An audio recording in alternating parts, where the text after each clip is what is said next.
Snoring sleep apnoea के लिए CPAP use करें या सर्जरी कराएं? ये बहुत कॉम्प्लेक्स क्वेश्चन है। इसका जवाब जो है ये बहुत आसान या स्ट्रेट फॉरवर्ड नहीं है।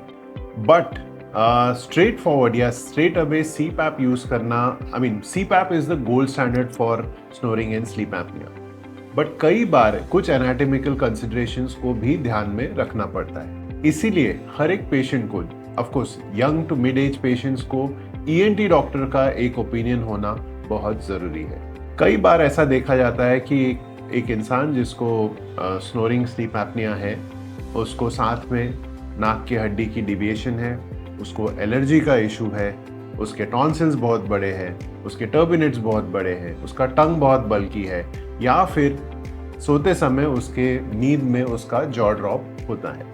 अब ये सारी कंडीशंस जो है आपकी सीपैप यूजेज को थोड़ा सा डिफिकल्ट बना सकते हैं। कई केसेस में केवल सर्जरी से आपका काम हो सकता है, कई केसेस में सर्जरी और सीपैप से आपका काम हो सकता है, और कई केसेस में केवल सीपैप आपका काम करेगा। ये डिसीजन जो आपके ENT doctor who is a trained person in snoring and sleep apnea और surgeries, snoring and sleep apnea surgeries, can help you decide better. So कुछ गाइडलाइंस या कुछ पॉइंटर्स मैं आपको दे दूं। सबसे पहले, अगर आपको कोई एलर्जी का इशू है तो वो एलर्जी का ट्रीटमेंट कराना बहुत ज़रूरी है।